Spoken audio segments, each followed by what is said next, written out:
Have you ever worn a pair of shoes that didn't fit very well? Did you ever buy a new pair of shoes and do more in them than you should? Kind of hurts, doesn't it? I was thinking about this as I was writing the message this week, that a few years ago, actually, I say a few, like 30 years ago, I was actually going to go out for a hike. So I lived in New York City at the time, but I was going to come hiking up here.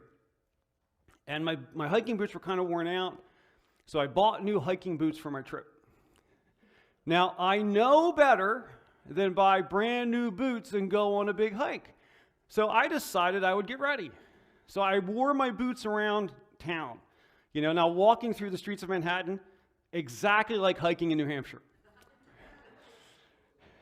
So as I walked around trying to break my shoes in, my boots in, you'd kind of walk along. Now, of course, I'm walking to work, or I'm walking back from work, or walking to the store, perfectly flat. Of course, you're pretty close to it. And, sometimes it would start to hurt a little bit, so I'd make an adjustment, loosen the laces, kind of pull the tongue around, so forth. And that would kind of get me through that moment. I was kind of hurting for a bit, but small adjustments fixed it up. But then a few weeks later, as I go out hiking in those boots, and you start hiking New Hampshire, which is, fairly steep. Trails here are fairly rocky. And of course, by the nature of my life, I don't do a 1-hour hike to break in my boots. I do like a 9-hour hike to break in my boots. I'm out kind of like by Boot Spur, kind of going up there. And the boots start to hurt. And it turns out that when life was kind of normal, I was just doing my day-to-day life, as pain arose in my boots, I could make small adjustments and keep going. But on a long, strenuous hike, as that pain starts to build up, those little adjustments that I make to get by end up not working as well.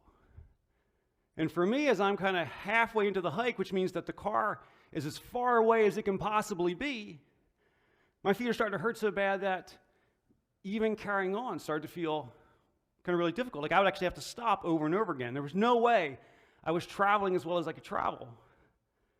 And there was a lot of times where I just wished I could stop. Now, I'm talking about a pair of boots, but how often does life feel kind of like that? Right? Because the reality is that all of us carry hurts inside of us. I doubt that anyone here has had a perfect life. And things that happen in our lives leave damage. They leave hurts. They leave pain. But we learn how to deal with that, right? That we learn how to, as we're going through our lives, as that pain, as those painful memories, as those painful behaviors that we've developed start to crop up, what can we do? Well, like when I was walking in New York City, I could just make a few adjustments. I could learn how to, as long as life was kind of working okay, I could keep those things under control. Other people didn't even know what I was going through.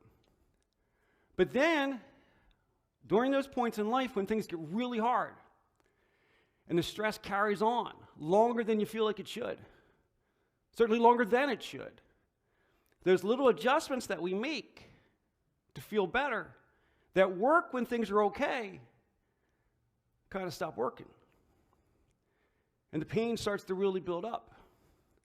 And the pain starts to make going on harder and harder, to the point that sometimes it's overwhelming and we just wish that we could stop. So what I'd like to do today is kick off a new series called Healing What Hurts. Because for all of us, as I said, we're carrying this pain. And I don't know that any of us have fully exercised that pain. Because what happens, right, is that, at different points in our lives, really painful things happen, right? Sometimes we lose people we care about. Sometimes we are mistreated. Sometimes people are chronically abusive towards us. And this can happen at any phase of life. It can happen when we're later in life. It can happen when we're in midlife. And it often happens when we're really young. And when those things happen, it leaves a mark. And it hurts. And when those things are not being dealt with, they impact our progress through life. It's like trying to hike in ill-fitting boots. You can kind of keep moving, but it sure hurts a lot. And you just wish it would stop. So what I'm hoping to do over the next few weeks is kind of walk through some processes and some principles that we could use in our lives to start to deal with those things, to start to kind of put some of that to rest, to see what we can do to kind of recognize that the pain has happened, the pain is real, your experience is real, but it doesn't have to own us. So if we're going to do that, the big question, of course, is, where do you start? Like, what's the beginning of trying to deal with all that stuff? What's the beginning of trying to get free of all that? So to help us see what we can do here, what I'd like to do this morning is walk through an encounter that Jesus has with a man who has some physical ailment. We don't really know the details of what's going on. And it seems like when you first read the narrative, it seems like this is a story about, Jesus' miraculous healing of someone with a physical ailment. And it certainly is that. But what we find is that if we look at it more closely, it actually gives us a kind of a path, a kind of set of principles that we can apply to deal with the emotional hurts and the emotional pain in our lives. Because on the surface, it's a story of healing. But deeper, it demonstrates that true healing, lasting healing, is a process. So as we take a look at this is actually a narrative that's given to us by the Apostle John. And John was one of the people who traveled with Jesus. And in this narrative, Jesus and the other apostles are returning from Galilee. So Galilee is kind of the northern part of the country where Jesus spent most of his time. But they're traveling into Jerusalem. Now, as they travel into Jerusalem, Jesus approaches the temple. And it's important to remember that the temple in the first century was the center of life. It was the center of religious life, but it was also kind of a real social area too. People kind of came and congregated around the temple. And so as Jesus walks in, he gets near one of the gates in the temple. And this is what John tells us happened. It says, inside the city, near the sheep gate, and the sheep gate is just the name of one of the gates, near the sheep gate was the pool of Bethesda, with 5 covered porches. Crowds of sick people, blind, lame, or paralyzed, lay on the porches. To kind of understand what's happening there is that by the first century, this concept known as ceremonially clean had become a really big deal. That the religious leaders at that time taught people that in order to be right with God, you had to be in this state of being ceremonially clean, which involved kind of a ritual and kind of taking a bath. And so there were these pools around the temple. And so people would go to these pools. Well, when we first look at the narrative, we're not clear why people are so focused on this one pool. In fact, if you go back to the manuscripts that are used to construct the Bible, in the oldest manuscripts, so the ones that are most like what John actually wrote, it never explains why this pool is so special. Which means that when John recorded this, he just kind of expected everyone to know. But what we learn is if you look at the manuscripts over time, as you go forward, the later manuscripts, believe it or not, include a footnote. They actually say that a legend had arisen. And people believed that an angel would visit this pool, this one particular pool. And periodically, the angel would move the water. And whoever the first person to race into the pool the first person to race into the pool would be healed. Now, there's no record that ever happened. I don't believe that ever happened. But that's what people had come to believe at that time. So what you find as Jesus walks into this area, there's all these people who are hopelessly ill, just congregating around this pool. And what John says is that there was this one guy there out of all these people that Jesus seems to focus on. Because John says, one of the men lying there had been sick for 38 years. And so John basically says is that there's this one guy, there's all these people. And Jesus seems to just focus on this one guy. And so you can almost imagine that Jesus is kind of walking through this crowd of people, kind of just stepping around all these people to get all the way to this one person. And then John would go on to say that, well, when Jesus saw him, he knew he'd been ill for a long time, so he asked, "Would you like to get well?"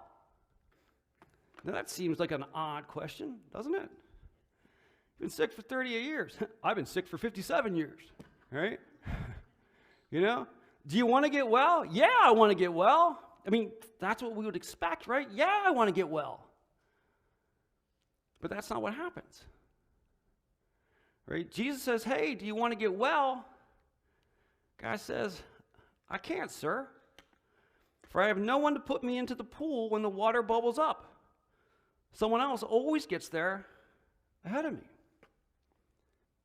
Why does he give an answer like that?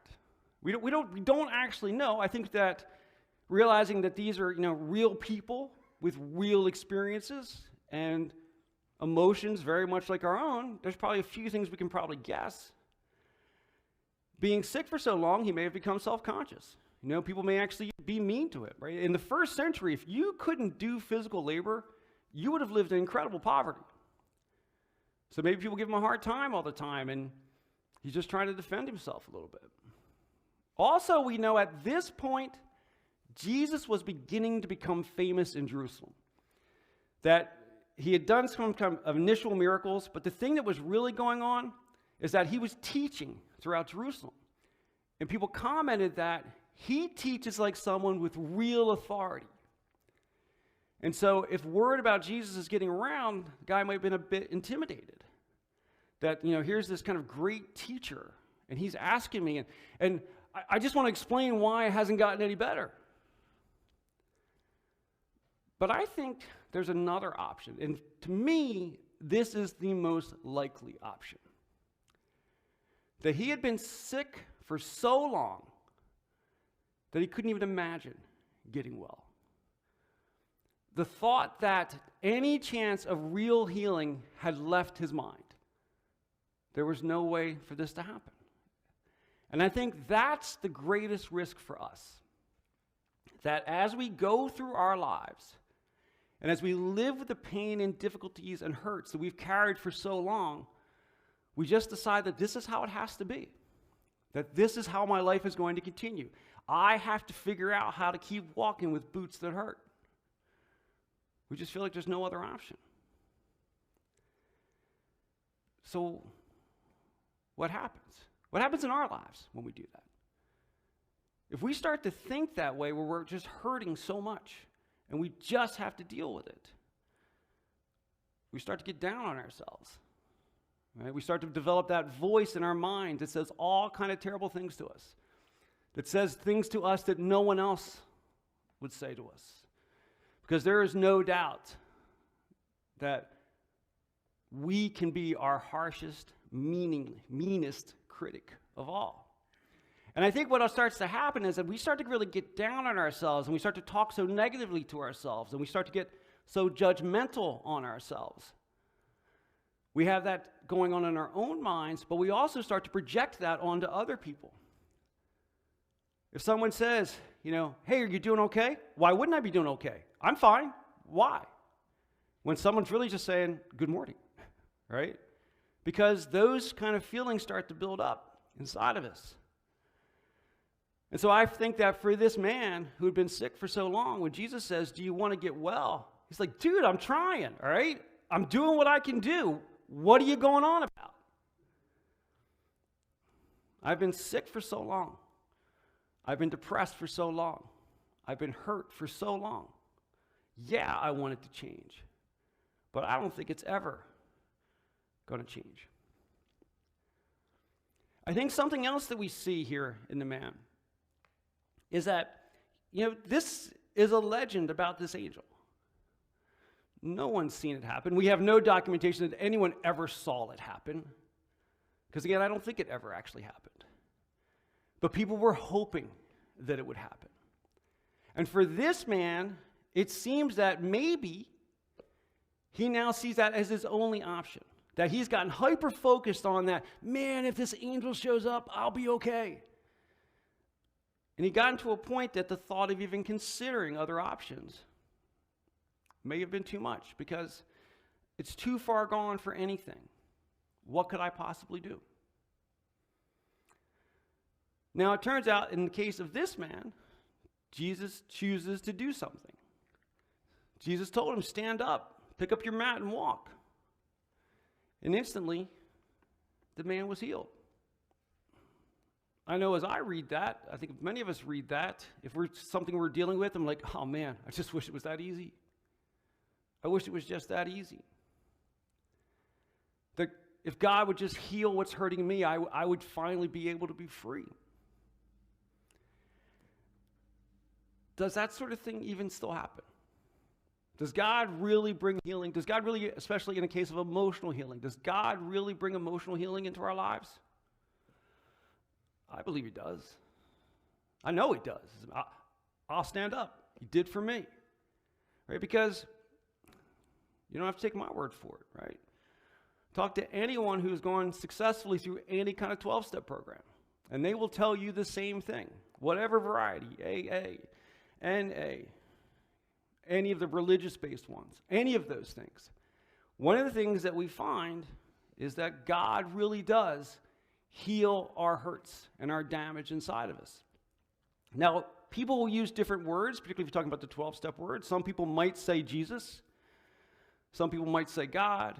Some people might say higher power, HP, any of those sort of things. But it's a reality and an acknowledgement that there was a healing that happened from God that couldn't happen any other way. Right? The second step, one of my favorite languages of any of the steps, came to believe that a power greater than ourselves could restore our lives to sanity. What an incredible idea, to have a life that operates in sanity. 2 words, by the way. Not insanity, but with sanity. I've seen it, I've experienced it, I know it happens. And what we see then is that where emotional healing really starts, where that transformation really starts, where those hurts that we've been carrying can start to be put aside, it starts with the fact that we have to acknowledge that we can't heal ourselves. That we become so convinced that the answer is I'm just going to tough it out. You know, I'll keep wearing these uncomfortable boots and the calluses will build up. Doesn't matter if my feet are bleeding. One day those calluses are going to come in. And sometimes we just need help. Ultimately, I think we all need help. And so it starts with understanding that we can't do it alone, and we need to trust God, that God can. That we need to turn over our problems, and I believe not just our problems, but our lives, to the care of God, to bring us through that. But I want to be really clear about this idea of turning it over to God. When we talk about turning our healing over to God, we want to use all the tools that are available. Right? We want to use those tools. I mean, things like recovery groups are critical tools in making that change. But so are support groups, right? So are counselors, right? So are doctors, right? If you've got a trusted friend or family member, they can be a part of that. That as we turn our problems and our care over to God, that doesn't mean we still operate in a vacuum. It's meant to be a multi-party solution, that it's part us, it's part God, and it's part other people as well. It's when we bring all that together, that's when we start to experience healing. Because I think the wisdom that doctors develop is a gift from God. I think the power of other people in our lives to support us and walk with us in our challenges is a gift from God. I think the science that leads to medications is a gift from God. And so for each of us, we need or will need different mixtures of those things. For some folks, God and a support group are enough. For other people, we need professionals involved as well. We need to be willing to bring those pieces together to get well. We need to leverage the tools that are appropriate for the hurt and pain that we each have in our lives. Because there's one thing I know does not work. Sitting, waiting, and hoping to get better. That doesn't work. Never works. We have to take an active role in that. Now, what about the man by the pool? What's going on in his life? He's had this miraculous healing of his physical ailment. And if we read through the details of the narrative, the guy seems to think he's all set now. That he kind of goes off, he starts telling everybody, I've been healed, I'm good to go. But John says that Jesus felt that this guy needed to know more. John tells us that Jesus actually goes out seeking the man. And he wants to make clear to the man that there's more to do. John tells us that afterward, Jesus found the man in the temple and told him, now you are well, so stop sinning, or something even worse may happen to you. So what's Jesus talking about? Well, Jesus wants to make clear that that initial healing is a starting point, but there's more going on. Because Jesus might be talking about eternity here. He might be saying that, surrender your life to me for eternal life. That's certainly part of what he might be talking about. But the amazing thing that I find when I look at the words of Jesus, Jesus has this incredible ability to pack multiple meanings into statements. So as part of this is this kind of idea that to have eternal life, to surrender to Jesus and to embrace that. But even with that, there's still more work to be done here. Because Jesus is kind of indicating that once that initial healing happens, that there is still ongoing work to do. And we don't really know what's going on with this man. We don't really know his story. We don't know if what's wrong with him is an illness or is it an injury. But what we do know is that when we are hurt, when we experience emotional hurt, we're going to be tempted to think that we're all set. That once we get through that hurt and we kind of get a good day, right? So we go through hurt and we wake up one day and today the hurt doesn't get us. I've had a good day. Maybe I'm all set. I've been sick for 55 years. I've been angry for 55 years. I've been angry for 30 years. I've been emotional for 20 years. But it didn't happen today. Maybe I'm all set. Oh, it didn't happen for a whole week. Maybe I'm all set. Maybe a month, maybe a year. But, when I used to be a software developer, we used to have a statement that when a problem goes away and you're not quite sure why, you know it's coming back. Right? Just because it didn't break today doesn't mean it won't break tomorrow, sort of thing. And I mean that as, it'll sound funny, but I mean that as encouragement. Right? As we go through and as we deal with our struggles, we're going to have good days and we're going to fall backwards some days. That doesn't mean you're irrevocably broken. Right? It just means that it's a struggle and it's a process. And so we need to recognize that we need to stay involved somehow. And in the case of this man, we don't know his story. As I mentioned, we don't know whether he was dealing with an illness or an injury. But we do know it had gone on a long time, and it certainly had impacted his life. And if it impacted his life, it's going to have side effects.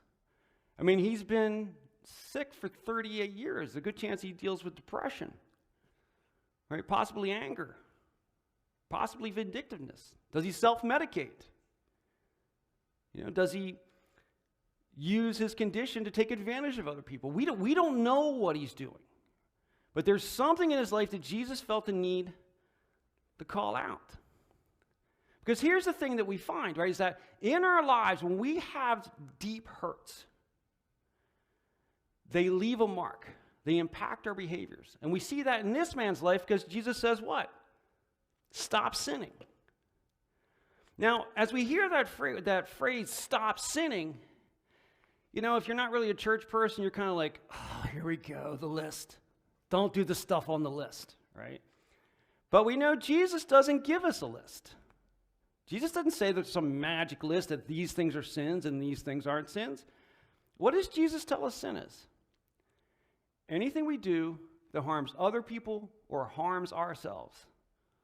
Right? Anytime we interact with other people inconsistent with the love that Jesus gives us, that's sin. And I think that's a critical thing for us to understand, is that as we have our hurts and our pains in lives, our lives. It leaves a mark, and it's going to impact our behaviors. And one of the key things to recognize is that when we've been hurt, when we've been mistreated, particularly if we've dealt with abuse, we develop coping mechanisms that seem to kind of save us in the moment. They seem to make us do a little bit better. Maybe they numbed the pain. Maybe they made it easy to forget. Right? And they could be all kinds of things. Right? It can be things like alcohol and chemicals, but they can also be the way we treat people. It can also be things we do where we refuse to engage with people in our lives because we just rather kind of hole up by ourselves. Right? All those things were things we did because it made us feel like we would get through more effectively. But what we find is those behaviors that may have numbed or hidden the pain at first start to make things worse over time. Those behaviors that we adopt start to drive our lives, can actually start to derail our lives. And so when Jesus says, stop sinning, what he's saying is, let go of those behaviors that you have that are harming yourself and are harming other people. To make the decision to live your life in a way where you interact with others and yourself consistent with the love that God has for you. Now, Jesus knows that this guy was never going to get that totally right. And he knows that we're never going to get it totally right. So we don't beat ourselves up when we don't get it right. But the thing to understand throughout this whole process is that if we're going to try to embrace that, if we're going to try to take that command from Jesus to stop sinning, well, that means that we're going to have to walk with Jesus to make it happen. Because we can't do it by ourselves. And that's really at the heart of living a life in a way and getting started down a path that helps us to begin to heal from the hurts in our lives. It starts with that surrender to God, that surrender to say that this is broken, I can't get better, I need your help. I'm going to use the tools that you give me, I'm going to walk with you, Lord, to start to get healthier. And it continues by saying that I'm going to try to stop doing those things that hurt other people, and I'm going to stop doing the things that I know hurt me. And to do that, God, I need to walk with you. I need to seek you every day. And there are things you can do. There are practices that we can bring into our lives that do that. I start every day after I get coffee with a prayer of thanks. I get a cup of coffee, I kneel down on my floor, and I just start saying thank you for all the things I can think of. There's a quote that I learned about from Tim Tebow. He probably got it from someone else, but I can just quote as far as I know. What if you only woke up tomorrow with the things you thanked God for today? And I don't mean that as condemnation. Here's what I know. I know that when I personally, I speak just from my own life, when I start each day going through a long list of thank yous, I have a better day. I'm more aware of what I have. My attitude is less about what I don't have and more about what I have. My attitude is less about what I deserve and more about what I can do. Those kind of shifts in our lives are the things that begin us on a road to healing, to letting go of that pain. You're never going to lose the memory of the pain, but you do not have to be a slave to the pain. You do not have to be a slave to your coping mechanisms. They were a good reaction to a bad event at first, but eventually they take over. So the thing that I want to encourage us all with is that no matter what you're dealing with, no matter where you are in life, even though I don't know some of you that well, I know there is hurt inside that you don't tell people about and drives your behavior sometimes. You don't have to be stuck there, but you have to choose to let go of it, choose to turn it over to God, and be willing to continue that walk with Him. And things will begin to change.